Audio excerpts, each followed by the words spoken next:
Hello friends, welcome to my YouTube channel. How can I help you today? So সিদিনাখন মই এখন notice upload কৰি দিছিলোঁ। চ' তোমালোকক মই অলৰেডি কৈছোঁ যে এইবাৰ 2024 পলিটেকনিকৰ বিষয়ে এডমিশ্যন টেষ্টৰ বিষয়ে বাট এতিয়া দ্বিতীয় এখন নটিচ দিছিল বহুত দিন আগতে। তোমালোকক মই নটিচখন মোৰ চেনেলত আপলোড কৰি দিছোঁ, তোমালোকে চাব পাৰা যে তোমালোকৰ এবাৰ এক্সাম নহয়, অলৰেডি তোমালোকক মই আগতে মানে ইনফৰ্ম কৰি দিছোঁ।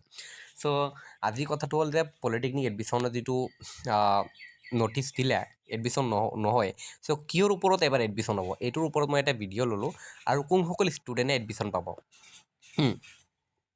নাম্বাৰ 2, আৰু এডমিশ্যনটো কেনেকৈ হ'ব, যোৱাবাৰৰ নিচিনাই হ'ব নে আৰু বেলেগ কিবা পদ্ধতিত তোমালোকক এডমিশ্যন ল'ব। চোৱা, মই কৈছোঁ যে অলৰেডি তোমালোকৰ পলিটেকনিকৰ যিটো ইয়াৰ নটিচ দুটা নটিচ আহি গৈছে। ইয়াতে মই এইটো যে ডকুমেণ্টছ কি কি লাগে তোমালোকে ইয়াত আহি কেনে তোমালোকৰ ডকুমেণ্টছটো চাব পাৰা, গোটেইবোৰ তোমালোকে চাব পাৰা। আৰু মই কৈছোঁ যে তোমালোকৰ যিটো পলিটেকনিক এবাৰ এডমিশ্যন পাবা, তোমালোকৰ SSLC মাৰ্কৰ ভিত্তিত তোমালোকে এডমিশ্যন পাবা, কোনো ধৰণৰ এণ্ট্ৰেঞ্চ দিব নালাগে। চ' তোমালোকে এণ্ট্ৰেঞ্চ নিদিয়াকৈ তোমালোকে এডমিশ্যন পাবা। অকল তোমালোকৰ দুটা ছাবজেক্টৰ মাৰ্ক সিহঁতে চাব, অকল ছায়েন্স আৰু মেথছৰ। চ' জেনেৰেলৰ কাৰণে 45 মাৰ্কছ দিছে, আৰু OBC ST জেনেৰেল OBC কাৰণে 45 দিছে, আৰু ST SC বিলাকৰ কাৰণে 40% দিছে।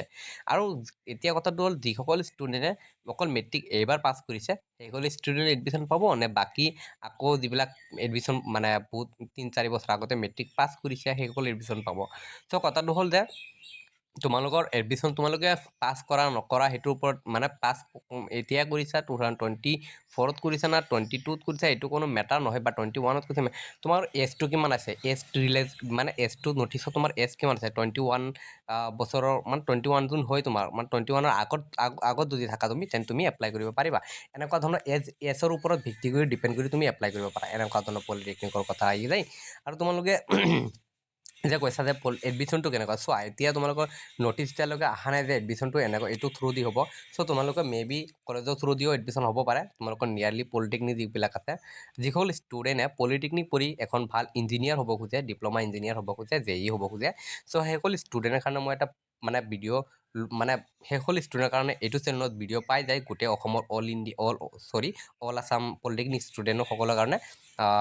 চ' তোমালোকৰ যদি কিবা হেল্প লাগে, তোমালোকে পলিটেকনিক পঢ়িবা যেতিয়া, কিবা ফিজিক্স কেমেষ্ট্ৰি মেথছৰ ভিডিঅ' লাগে, মই তোমালোকক মানে ভিডিঅ' দিবলৈ সাজু আছোঁ। তোমালোকে মোক আগুৱাই লৈ যোৱা আৰু তোমাৰ ফ্ৰেণ্ডবোৰক ভিডিঅ'বোৰ শ্বেয়াৰ কৰা, যাতে সিহঁতেও গম পায় যে এনেকুৱা এটা চেনেল আছে যিটো মানে পলিটেকনিক ষ্টুডেণ্টৰ কাৰণে বহুত এটা অপৰচুনিটি থকা, মানে ভাল আৰু। চ' মই তোমালোকক কৈছোঁ যে তোমালোকে টেনশ্যন ল'ব নালাগে। যিসকল ষ্টুডেণ্টে মেথছত মাৰ্ক কম আছে, তোমালোকেও টেনশ্যন ল'ব নালাগে। চোৱা, তোমালোকে এপ্লাই কৰি একো নাই, তোমালোকে এপ্লাই কৰিবা, জাষ্ট একো নাই, ইণ্টাৰেষ্টটো দিব নালাগে, চিট পাব পাৰা বহুত। আৰু বহুতে কৈছে দাদা কোনখন ডিপাৰ্টমেণ্ট ভাল, চ' এনেকুৱা মই ক'ব নোৱাৰোঁ কোনখন ডিপাৰ্টমেণ্ট ভাল। চ' মই এইটো এটা নেক্সট ভিডিঅ'ত লৈ আহিম। চ' হুইচ ব্ৰাঞ্চ ইজ বেটাৰ, কোনটো ব্ৰাঞ্চ ভাল ব্ৰাঞ্চ এডমিশ্যন তোমালোকে কাউন্সিলিং কৰা, যেতিয়া তোমালোকে এডমিশ্যনৰ ফৰ্ম মানে এডমিশ্যন যেতিয়া ষ্টাৰ্ট হ'ব, তেতিয়া মই এটা ভিডিঅ' লৈ আহিম কোনটো ব্ৰাঞ্চ ভাল, তোমালোকে সেইটোৰ ওপৰত ভিত্তি কৰি তোমালোকে এডমিশ্যন ল'ব পাৰা। চ' থেংক ইউ। তোমালোকে ভিডিঅ'টো যিমান পাৰা শ্বেয়াৰ কৰা তোমাৰ ফ্ৰেণ্ডবিলাক, আৰু তোমালোকৰ লগত যিমানবোৰ ষ্টুডেণ্ট আছে পলিটেকনিক পঢ়িব মানে কাৰণে সাজু হৈছে, সেইসকল ষ্টুডেণ্টক চেণ্ড কৰা, ইনফৰ্মেশ্যনটো পাই যাওক। চ' সিহঁতে বহুতে ভাবি আছে যে পলিটেকনিকত এডমিশ্যন হৈ আছে, নাই এতিয়ালৈকে পলিটেকনিকৰ ফৰ্ম ফিল আপ বা পলিটেকনিকত এডমিশ্যন হোৱা নাই, অকল নটিচহে দিছে।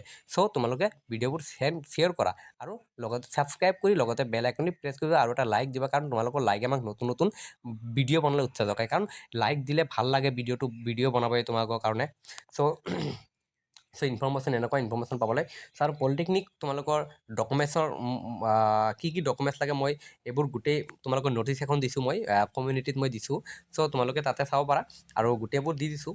চ' তোমালোকে ভিডিঅ'টো শ্বেয়াৰ কৰা, আৰু মই তোমালোকৰ কাৰণে যেতিয়া ফৰ্ম ফিল আপ ষ্টাৰ্ট হ'ব তেতিয়া মই ভিডিঅ' লৈ আহিম। ঠিক আছে, ভিডিঅ'টো ফুলি ৱাটছ ইয়ৰ বাবে।